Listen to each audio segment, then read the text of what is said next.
नमस्कार, prime debate में आपका स्वागत है। हम ग्लोबल पंजाब के नॉर्थ अमेरिका के दर्शकों का और संगत टीवी के यूके और यूरोप के दर्शकों का भी स्वागत करते हैं। हरियाणा के मुख्यमंत्री भूपेंद्र सिंह हुड्डा ने पिछले दिनों फरीदाबाद में हुई रैली में कहा है कि राज्य में अनियमित कॉलोनियों को नियमित किया जाएगा और इसके लिए विधानसभा में विधेयक लाया जाएगा। हरियाणा में सैकड़ों की तादाद में अनियमित कॉलोनियां हैं जहां लोगों को बुनियादी सुविधाएं भी मुहैया नहीं हैं। इस फैसले से उन्हें एक राहत की उम्मीद जगी है। हरियाणा में सैकड़ों की तादाद में अवैध कॉलोनियां हैं जहां रह रहे हजारों लोग बुनियादी सुविधाओं से भी महरूम हैं। न तो साफ पानी है, न सड़कें दुरुस्त है और न ही शिक्षा, चिकित्सा जैसी अहम सुविधाएं। 31 मार्च को फरीदाबाद की रैली में मुख्यमंत्री भूपेंद्र सिंह हुड्डा ने इन कॉलोनियों को नियमित करने के लिए विधेयक लाने की बात कही। मुख्यमंत्री हुड्डा ने कहा कि इसके लिए मसौदा तैयार कर लिया गया है। अनाधिकृत कॉलोनियों को नियमित करने का मामला सालों से लंबित पड़ा है। इन कॉलोनियों का वोट बैंक राजनीतिक दलों को लुभाता है। अगले साल हरियाणा में चुनाव हैं, ऐसे में इन अनियमित कॉलोनियों को नियमित कराने की बात पूरी करना बड़ी चुनौती होगी। वाकई इन कॉलोनियों में रहने वालों की उम्मीदें क्या पूरी होंगी, जानेंगे हमारे मेहमानों से। हमारे साथ स्टूडियो में मौजूद हैं कांग्रेस नेता संतोष शर्मा, जिन्हें हाल ही में हरियाणा सरकार ने पशुधन विकास बोर्ड का अध्यक्ष बनाया है, और हमारे साथ कुलदीप सोनी बरवाला भी मौजूद है जो हरियाणा जनहित कांग्रेस के मीडिया कोऑर्डिनेटर हैं। साथ ही पंकज चांद गोठिया जो वकील हैं और जनहित से जुड़े मामले अदालतों में उठाते रहे हैं।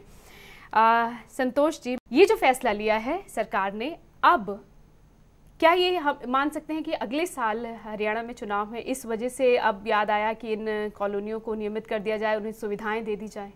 नहीं, ऐसी कोई बात नहीं है। हरियाणा हमारे पूरे हिंदुस्तान में लोकसभा के 2 बार चुनाव हो चुके और 2 बार विधानसभा के हुए और साथ में ही हमारे बाई इलेक्शन भी हुए। और हमारा ऐसा कोई विचार नहीं है कि इलेक्शन की वजह से, अगर इलेक्शन की वजह से होता, 8.5 साल पुरानी कांग्रेस की सरकार है और कांग्रेस सरकार की एक नीति रही है कि जो गरीब आदमी है उसको छत दे, और छत देना उनका बड़ा, हम ये समझते हैं कि हर एक आदमी को यहाँ पर रहने के लिए छत चाहिए। और ऐसे ही कांग्रेस सरकार ने और हमारे यूपीए की चेयरपर्सन सोनिया गांधी जी की सोच और साथ में हमारे मनमोहन सिंह जी की सोच और हमारे युवा नेता। पर ये अभी फैसला क्यों, जब अगले साल चुनाव है उससे पहले? नहीं, ऐसी कोई बात नहीं है। ये इसलिए किया कि जो प्रॉपर्टी डीलर हैं उन्होंने लोगों को, गरीब आदमी हैं और गरीब आदमियों ने अपना लोन लेके और बड़ी खून पसीने की कमाई से उन्होंने अपने ये घर बनाए हैं। और कांग्रेस की ये नीति रही है कि गरीब आदमी की हमेशा मदद करनी है। और अब हरियाणा गवर्नमेंट ने ये डिसाइड भी किया है कि जो हमारे 10 मरले की रजिस्ट्री थी उस पर रोक लगा दी है, क्योंकि जिस आदमी ने लोन लेके और उनको पता नहीं था कि ये कॉलोनी नियमित है, अवैध है, क्योंकि ऐसे ही लोग खरीद लेते हैं। और इनके इस पर कोई ना कोई सरकार की तरफ से रोक होनी चाहिए। मैं कुलदीप जी से बात करना चाहूंगी। कुलदीप जी, आपको क्या लगता है ये जो ऐलान किया गया है, ये जो फैसला लिया गया, कितना सही साबित होने वाला है इन कॉलोनी में रहने वाले लोगों के लिए? ये सिर्फ एक वोटरों को लुभाने के लिए लॉलीपॉप है मैडम। 8.5 साल से कांग्रेस की सरकार है हरियाणा में। 3 साल पहले भी विधानसभा में जो ये 1500 के आसपास की कॉलोनियां है, इसके लिए विधेयक लाने की बात चल रही थी। वो 1500 कॉलोनियों की बात दूर की बात है, 3000 कॉलोनियां और उस तरह की अवैध कॉलोनियां बस चुकी है। ये कॉलोनियां नियमित होनी चाहिए या नहीं? नहीं, हमारी तो सरकार, हमारे कुलदीप बिश्नोई जी भी चाहते हैं लोगों को, जिन गरीब लोगों ने मकान लिया है वो सब, जो प्रॉपर्टी डीलिंग का भी काम हरियाणा सरकार के मंत्री ही कर रहे हैं। आप देखोगे हरियाणा में जाके एमएलए और मंत्री। नहीं, अभी मैं कॉलोनियों की बात कर रही हूँ कि क्या आपको लगता है कि होनी चाहिए? और आज हज का बीजेपी की सरकार आने पे सबसे पहला फैसला, एक मुश्त फैसला हरियाणा में इन कॉलोनियों को लीगलाइज करने का होगा। मतलब आप भी ये मानते हैं कि इन कॉलोनीज को लीगलाइज देना करना चाहिए, लेकिन कांग्रेस की ये मंशा साफ नहीं है कि इन कॉलोनियों को लीगलाइज किया जाए। आप भी चुनावी वादा कर रहे हैं? हाँ, कर रहे हैं। पंकज जी, आपका क्या कहना है? आप जैसे अभी बात हो रही थी कि town and country planning department का काम है कि इन अनऑथोराइज्ड कॉलोनीज जो हैं, अवैध कॉलोनी, उन पर निगाह रखी जाए, लेकिन यहाँ इन कॉलोनीज को नियमित करने की बात कही जा रही है। देखिए, मेरे दोनों साथी आज पॉलिटिक्स से हैं, तो ये साफ जाहिर हो गया है कि ये नियमित करी जाती हैं पॉलिटिक्स की वजह से, वोट बैंक की वजह से। प्लस इसमें एक और मुद्दा है, पॉलिटिकल पार्टी का फंड कहाँ से आता है। हाँ। Black money in illegal colonies को नियमित करने से ही बनती है, उनका फंड क्रिएट होता है इससे। इसीलिए इलेक्शन के पास ये काम किया जाता है। चाहे आप हरियाणा ले लें, चाहे आप दिल्ली ले लें, दिल्ली में भी अभी बिल आया है जिसे कॉलोनी, उसमें भी इलेक्शन आ रहे हैं, हरियाणा में भी यही काम हो रहा है टोटली इलीगल। नाम ही ये है कि अनियमित कॉलोनी, खुद ही कह रहे हैं उनको अवैध कॉलोनियों को नियमित करना, तो वो लॉ के अगेंस्ट जा रहे हैं। वो अब बिल पास कर रहे हैं, हाई कोर्ट ने जजमेंट दी है कि भाई ये इलीगल कॉलोनीज हैं तो उनको हटाना पड़ेगा। तो सरकार उसके ऊपर जाकर एक बिल पास कर देती है जिससे कानून ही बदल देती है कि भाई इन्हें रेगुलर किया जाएगा। तो ये जस्टिस को पीछे धकेलना है। पंकज जी, अगर उन लोगों का सोचे जो इन कॉलोनियों में रह रहे हैं, उनके लिहाज से क्या बेहतर है? देखिए, उन कॉलोनियों में कौन लोग रह रहे हैं? माइग्रेटरी लेबर हैं जो इधर से उधर जाते हैं, वैसे लोग हैं, गरीब लोग हैं जिनका फायदा पॉलिटिशियंस उठाते हैं अपना वोट बैंक के लिए। बड़ा वोट बैंक है राजनीतिक दलों का, किया जाता है। कोई ये परमानेंट स्थायी लोग नहीं है जो वहां रह रहे हैं, इन्हें वहां भेजा जाता है। इन्हें हटाया कैसे जा सकता है पंकज जी? ये भी बड़ा सवाल है। अगर वो काम के लिए यहाँ आए हैं तो एक जिस भी प्रदेश में जाते हैं वहां की जिम्मेदारी बनती है कि उनके लिए कुछ जगह, कुछ बुनियादी सुविधाएं मुहैया कराए। वो कमी है, वो कैसे हो सकती है? अब town and country planning department का काम क्या है? उनको प्लानिंग करनी है कि जितने लोग हैं उनको सुविधाएं दी जाएं। वह ये करती नहीं है, इसलिए लोग अपने आप अपना अड्डा बसा लेते हैं, फिर उन्हें बाद में सुविधाएं देनी पड़ती है जिससे इरेगुलरिटी होती है, छोटी छोटी गलियां, फैसिलिटीज पूरी नहीं मिलती, पानी की दिक्कत, बिजली की दिक्कत इनसे बढ़ती है। तो town and country planning department जो हरियाणा का है वह अपना काम नहीं कर रहा है। उनकी खुद की वेबसाइट पे उन्होंने अपने 3 फंक्शंस लिखे हैं कि हमारा काम है इलीगल कॉलोनीज को रोकना, प्लान डेवलपमेंट करना और कोई भी अनऑथराइज्ड कॉलोनी ना मशरूम हो वो करना। तो ये डिपार्टमेंट एबॉलिश कर देना चाहिए। राजनीतिक दल कहते हैं कि हम इन्हें नियमित कर देंगे। एक तरह से आप आमंत्रित कर रहे हैं कि आप आइए। और हाँ जी, ऐसे फैसले तो संतोष जी, मेरा आपसे सवाल है, ऐसे जो फैसले हैं, आप चलिए उन लोगों के बारे में सोच रहे हैं कि उन्हें सुविधाएं मिलेंगी, लेकिन इससे क्या बढ़ावा नहीं मिलेगा? और भी अवैध कॉलोनियां आगे बढ़ती ही जाएंगी अगर उन पर कोई कार्रवाई नहीं की गई, बल्कि उन्हें एक सुविधाएं देते गए और उन्हें नियमित करते गए। तो नहीं, ऐसी कोई बात नहीं, आगे से ध्यान रखा जाएगा। मुख्यमंत्री जी का भी ये कहना है, क्योंकि जो ये कॉलोनीज हैं अवैध, उनको हमारे बनाने के लिए, नियमित करने के लिए बिल ला रहे हैं। और आगे से हमारा ये प्रयास होगा, हर एक अधिकारी को इंस्ट्रक्शन दे दी जाएगी कि कोई भी अवैध कॉलोनी ना बने। क्योंकि चलते हुए जिस 60 साल हो गए हैं, आगे वाला कब आएगा? नहीं, कब आगे आएगा? नहीं, ये कहाँ लगेगी? नहीं, ये भी बड़ा सवाल है। नहीं मैडम, मेरी बात सुनिए, ये कांग्रेस सरकार में नहीं, और भी सरकारें आई हैं तब भी अवैध कॉलोनी बनी है। ये तो कांग्रेस ने तो जो अवैध कॉलोनी बनी है, गरीब जनता है जिन्होंने अपने खून पसीने की कमाई लगाई है, उनके लिए अच्छा कर रहे हैं। इसमें ये नहीं अभी वो हमारे कांग्रेस पर कर रहे हैं, बैंक वोट है। अब तो हम तो 3 बार इलेक्शन जीत चुके हैं और बाई इलेक्शन भी जीते हैं। क्या हमने ये कभी सोचा है इन अवैध कॉलोनियों पर रोक क्यों नहीं लगाई जाती? जो काम है town and country planning department का, उसका काम है इन पर रोक लगाना, उस पर रोक क्यों नहीं? बाद नियमित करने की बात तो बाद में आती है, पर इन पर पहले क्यों नहीं इन पर रोक लगाई जाती कि ये अवैध कॉलोनियां विकसित ही ना हो? छोटे स्तर पर हो जाता है ऐसा, हम ये बात से तो एडमिट करते हैं कि छोटे, हमारी सरकार के टाइम में नहीं, हर एक सरकार में अवैध कॉलोनियां बननी है। मैं पंचकुला का उदाहरण आपको देती हूँ, राजीव कॉलोनी, इंदिरा कॉलोनी, ये अब हमने क्या किया है, हरियाणा गवर्नमेंट ने और सेंट्रल गवर्नमेंट ने, और वहाँ पे हमने लोगों को जो हुड्डा की ज़मीन थी वो उसको बचाया और वहाँ पे जो कॉलोनी में लोग रहते हैं उनको फ्लैट बना के दिए। क्योंकि जो कांग्रेस की सरकार का, उनका एक ही मुद्दा होता है, गरीब आदमी है उसको छत चाहिए, और जो दूसरी पार्टियां हैं उनका ऐसा कोई मुद्दा नहीं होता कि गरीब आदमी को छत। कुलदीप जी, आप मुस्कुरा रहे हैं, आप भी ये कह रहे हैं कि नियमित होने चाहिए। मेरा भी आपसे यही सवाल है कि क्या आपको नहीं लगता कि इन पर रोक लगनी चाहिए? इन्हें वहाँ बनने ही, अनाधिकृत कॉलोनियों को बनने ही क्यों दिया जाता है? बनने ही नहीं दिया जाना चाहिए। मैडम कह रहे हैं कि ये छोटे स्तर पे हुई है, आप इन कॉलोनियों में बिजली के कनेक्शन भी है, पानी के कनेक्शन भी है, तो ये सब सरकार की मिली भगत से हो रहा है सब काम। और इसके अंदर आप ये कहो कोई प्रॉपर्टी डीलर, इनके सरकार के एमएलए, इनके सरकार के मंत्री, ये सरकारी प्रॉपर्टी डीलिंग का काम कर रही है। और आप देखोगे गीता भुक्कल जी जो इनकी मंत्री है, उनका जज्जर में अनऑथराइज्ड कॉलोनी में मकान है।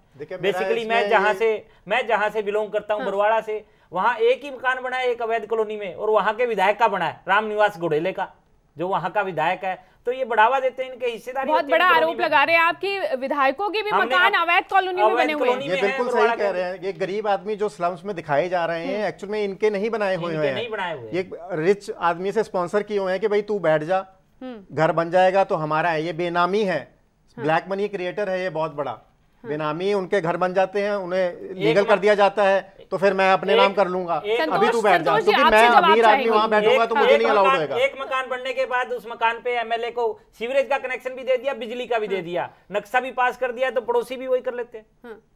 संतोष जी, आपसे जवाब चाहेंगे, ये जो आरोप लग रहे हैं कि अवैध कॉलोनियों में विधायकों के मकान बने हुए हैं। नहीं, इनकी बात जैसे इन्होंने कही है, कोई सबूत दें फिर तो मैं प्रूफ दें, अखबार नहीं, प्रूफ दें फिर हम उस पर बात करेंगे। किसके नाम अलॉट होंगे आप देख लेना। नहीं, जब रेगुलराइज हो जाएंगे तो उसमें ओनरशिप किसके नाम आएगी। पंचकुला की बात कही, क्या उसकी जानकारी है आपके पास? बिल्कुल है, बताइए। उसमें हमने सरकारी दस्तावेज तो बनते नहीं है ना जी, वो कागजों पे तो किसी और का ही नाम रहेगा, तभी सारी जमीन तो वो सारी सरकारी है, सरकारी जमीन और छुड़वाई है हमने। जब उसमें किसी ने एक डंडा खोपा, ईंट रखी, उस टाइम क्यों नहीं चेक किया गया? उस पे ईंट रख के पूरी दीवार, पूरा मकान बन जाता है, तब आप उसको हटाएंगे कैसे? फिर उनका भी एक राइट बन जाता है, वो प्रॉब्लम है कानून की। मुख्यमंत्री चौधरी भूपेंद्र सिंह हुड्डा जी, उन्होंने सभी को ये कहा है, उनकी इंस्ट्रक्शन भी, आगे से कोई भी जो कॉलोनी बनाएगा उसका पूरा ध्यान रखा जाएगा। और क्योंकि अब ये बन चुकी हैं, ये नहीं भी कांग्रेस की सरकार में बनी है, जो अपोजिशन की सरकार में बनती आ रही है और आगे बढ़ती ही जा रही है। आप इसका सर्वे करोगे, रोज 2 करोड़ एक बात बताइए कि गुड़गांव में आयुध डिपो के पास, जहां पर बिल्कुल प्रतिबंधित एरिया है, जहां पे बनना ही नहीं चाहिए, हाईकोर्ट भी कई बार इंटरव्यू फॉरेस्ट एरिया में बन जाती है, अतिक्रमण है, फॉरेस्ट एरिया में पूरा नहीं लग रही है। ये कानून और व्यवस्था पे बड़ा सवाल। अफसर नहीं मानते, अफसर तो इन्हीं के अफसर है, अफसर कहाँ चेकिंग करने जाएंगे? जब एमएलए, विधायक, मंत्री, सबका काम ही यही है। इससे जो प्राइवेट बिल्डर है जो लीगल बोलना नहीं, देखो ऐसे ही बोल रहे हैं, सोनी भाई है हमारा, ऐसे ही बोल रहे हैं, कोई प्रूफ लाएं उसका भी। उसने क्या, सभी लोग अपने टाइम में ये करते हैं, हमारे किसी भी हम कह रहे हैं सभी लोग अपने नहीं अपने टाइम में इन्होंने नहीं, चाहे किसी भी नहीं, हम ये कह रहे किसी भी सरकार में अवैध कॉलोनी बनी, नई कॉलोनी कोई नहीं बसने देंगे, बिल्डरों के हाथ की हमारी सरकार नहीं बनेगी। आम आदमी के लिए फैसले लिए जाएंगे, पुरानी कॉलोनियों को रेगुलराइज, जिस गरीब आदमी ने बड़ी मुश्किल से पूंजी इकट्ठी करके मकान लिया है उसको मिले, और आगे नहीं चलने देंगे ये मिली भगत से। हम कोई प्रॉपर्टी डीलिंग का धंधा नहीं करेंगे हमारी सरकार आने पर, आम आदमी के लिए। संतोष जी, कोई इन सब पर लगाम लगाने के लिए भी सरकार कुछ करने वाली है कि आगे ना बने? आगे करेंगे, आगे अधिकारियों को इंस्ट्रक्शन करेंगे। अभी कुछ नहीं कर रहे। नहीं, क्यों नहीं कर रहे हैं, सब कुछ कर रहे हैं।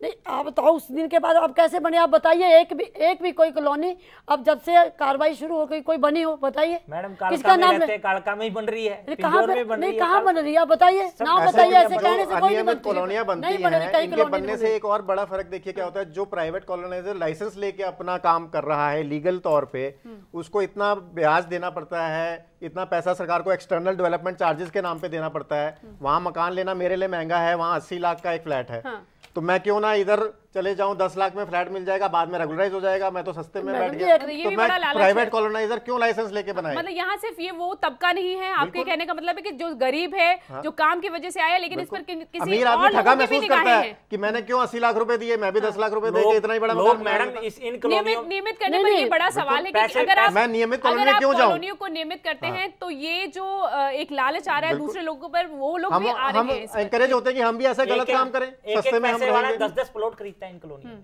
इस नाम पे अब अवैध को वैध करने के मतलब यहाँ सिर्फ गरीब तबका और बाहर से जो माइग्रेट जिसकी बात कह रहे हैं कि मजदूरी के लिए, वो सिर्फ नाम के लिए है, वो सिर्फ नाम के लिए है। ये ठीक है, उनको सुविधाएं मिलेंगी और एक तरह से, लेकिन उनसे वो सरकार का दायित्व है कि वो जो भी यहाँ आ रहा है रहने या काम करने के लिए, उन्हें एक छत मुहैया कराए, लेकिन बढ़ावा मिलता है इलीगल काम करने का। सरकार को चाहिए कि रिहेबिलिटेशन क्वार्टर्स बनाए, जैसे ही वो देखे कि लोग आके कहीं बस रहे हैं, उसे उसी तुरंत तौर पे उन्हें रिहेबिलिटेशन क्वार्टर्स दिए जाएं, ताकि वह इलीगल स्लम डेवलप ही ना हो, जिसको बाद में रेगुलराइज करना चाहिए। इससे क्योंकि सरकार को रेवेन्यू लॉस कितना बड़ा है, जिनको इलीगल कॉलोनीज को रेगुलराइज करते हैं उनसे ना तो एक्सटर्नल डेवलपमेंट चार्जेस ले सकते हैं, ना किसी तरह के चार्जेस जो कि लाइसेंस कॉलोनी से लेती है सरकार करोड़ों में, वो नहीं ले पाती। अगर बिल बनता भी है तो चार्ज नहीं किया जाता, अल्टीमेटली राइट ऑफ हो जाता है, वही गरीबी के नाम पे।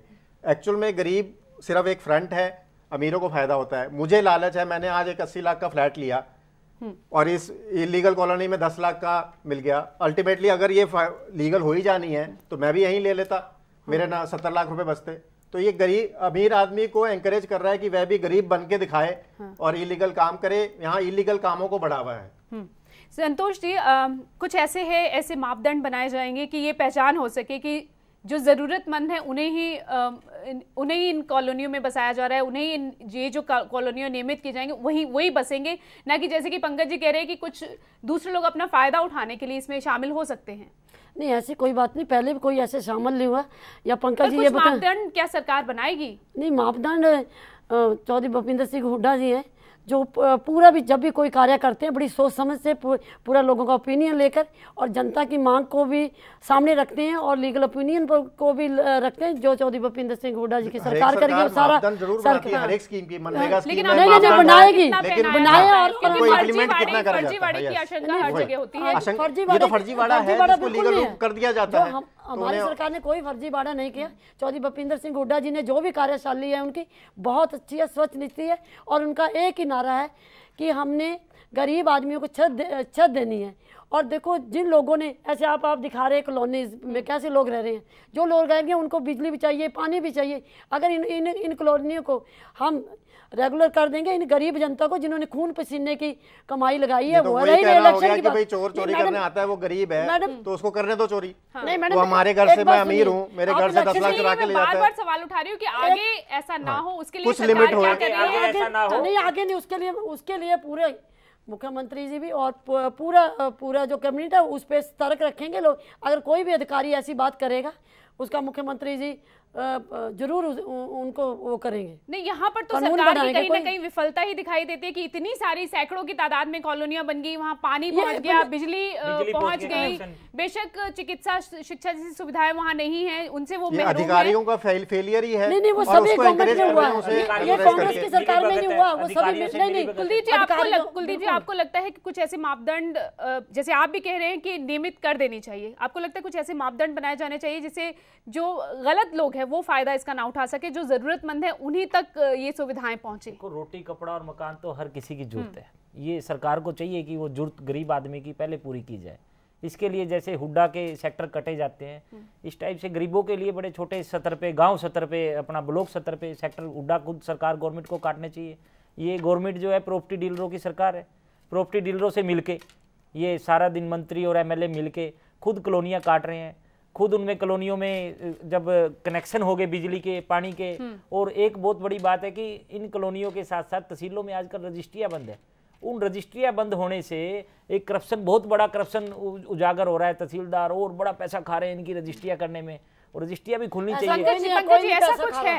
ये बिल्कुल गलत कह रहे हैं। हाँ बिल्कुल, क्योंकि छोटे साइज के प्लॉट्स की रजिस्ट्रियाँ बंद हो गई हैं, तो एक आम आदमी अपना घर नहीं बना पा रहा, अपनी ओनरशिप नहीं बना पा रहा है, इससे उसको पैसे देके ये करवानी पड़ती है रजिस्ट्री। तो वो इस तरफ को आता है, इलीगल कॉलोनी में ही आ जाए, ये अल्टीमेटली रेगुलराइज होनी है। आप कह रहे थे कि दूसरे लोग यहाँ पे आने का लालच, और हाई कोर्ट और सुप्रीम कोर्ट ने अपने फैसलों में, इन मामलों में साफ तौर पे कहा है कि ये वोट बैंक पॉलिटिक्स है।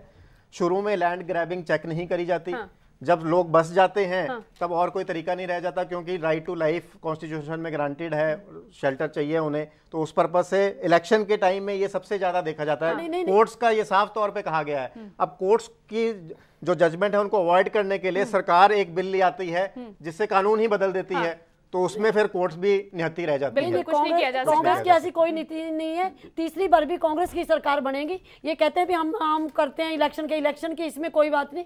और ना हमने, अगर इलेक्शन की बात होती 8.5 साल की गवर्नमेंट के हरियाणा में कांग्रेस की, और अब भी हरियाणा में अगले साल चुनाव है कि उससे पहले ही ये कहा जा रहा है, तो क्या ये सिर्फ वोट बैंक को लुभाने का? कांग्रेस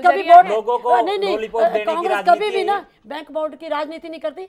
जितने भी कार्य किए हैं सेंट्रल गवर्नमेंट ने, इतनी स्कीमें गरीबों के लिए बनाई हैं, और दूसरी सरकारें आती हैं, कोई आराम करके चली जाती है, कोई काम नहीं करती है। कांग्रेस सरकार है जो कि गरीब जनता का सोचती है, उनको रोटी कपड़ा मकान मिलना चाहिए। लेकिन ये जो कॉलोनियां मशरूम की तरह बढ़ी हैं, वो भी इसी सरकार के कार्यकाल में बढ़ी है कि नहीं है? नहीं, सरकार में पहले भी थी, लेकिन तादाद तो बढ़ी है। नहीं, जिसमें कंट्रोल करना सरकार का काम था। 1500 का तो डाटा आपके पास है, लगभग 5 से 10,000 ऐसी कॉलोनियां हैं हरियाणा में, जो शायद अभी चल रहा है, अभी भी काम चल रहा है, अभी चल रहा है, लिस्ट में नाम नहीं है जिनका, अभी चल रहा है। ये रुकनी चाहिए अवैध कॉलोनियां, और पुरानी कॉलोनियों को तो करना। अभी भी ये लोग सिर्फ वैध करने का लॉलीपॉप ही दे रहे हैं। हाई कोर्ट में भी इन्हीं के गए जिन्होंने रीट डाली है, भी ये नहीं होनी चाहिए। ये सब कांग्रेस की अंदरूनी है और विधायक कुछ नहीं लाएंगे, है, मसौदा तैयार है, विधेयक सारा नहीं होना, मुख्यमंत्री जी ने बोला। अभी ये कुछ ये नहीं दिल्ली होना। हाईकोर्ट की एक जजमेंट है मेरे पास जिसमें ये ग्रोथ दिखाई गई है। 1984 में 557 इलीगल कॉलोनी थी, दिल्ली की बात कर रहे हैं दिल्ली की। हरियाणा एकदम सेम जुड़ा एग्जांपल पे हुआ है चलता साथ है, में, नेशनल कैपिटल रीजन में पड़ता है। 2002 में ये 1091 हो गई, डबल हो गई, और 2006 में 1432 हो गई। तो बढ़ती जा रही हैं, और यही फिगर अगर आप छान करें तो हरियाणा में भी लागू होते हैं पूरे, क्योंकि इन्हें बार बार एंकरेज किया जाता है। ये एंकरेजमेंट ही है कि भाई आप बनाओ, हम रेगुलराइज कर देंगे।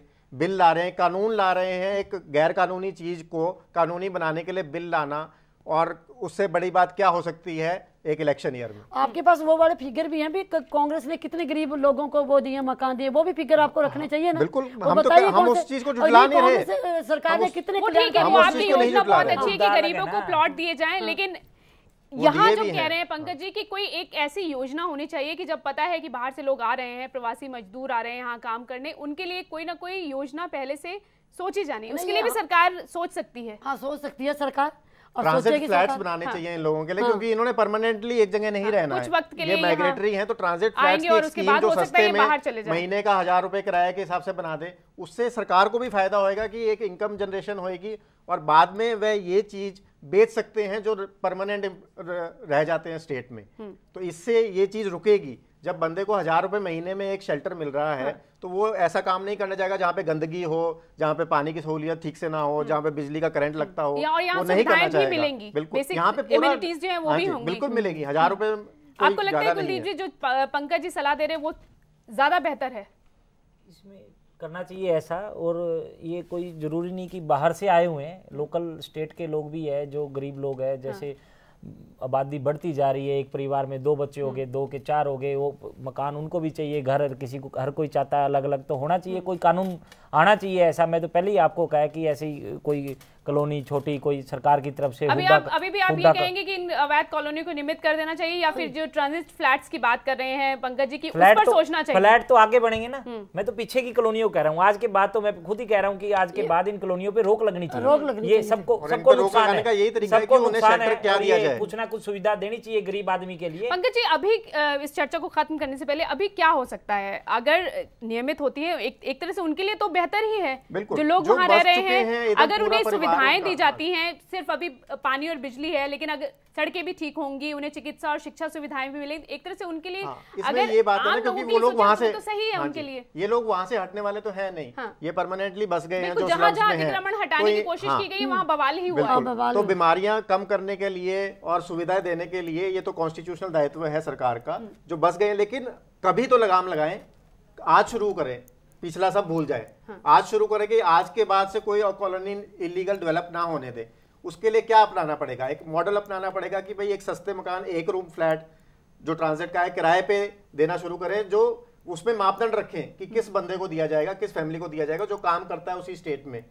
तो वो अगर दिए जाएंगे तो कोई आदमी ये इलीगल काम करेगा ही नहीं, जब उसको पूरी सुविधा मिलेगी, नहाने की, धोने की, रहने की, बच्चों की पढ़ाई की सब सुविधा मिलेगी। जो सरकार का दायित्व है, वो शुरू से क्रिएट करे तो ये चीजें हो ही ना। पंचकूला में अब बहुत अच्छी सलाह है संतोष जी।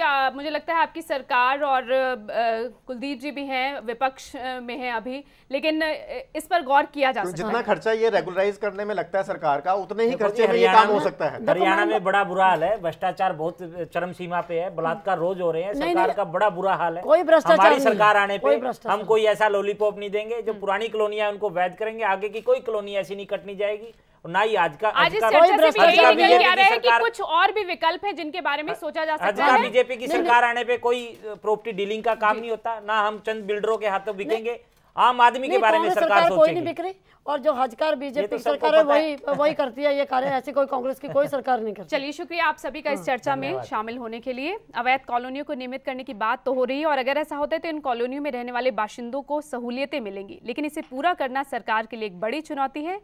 ये चुनौती सरकार कैसे पूरा करती है, ये देखने वाली बात होगी। इस चर्चा को फिलहाल यहीं खत्म करते हैं। नमस्कार। खबरों की दुनिया में आइए, हमारे साथ कहीं भी और कभी भी जुड़िए।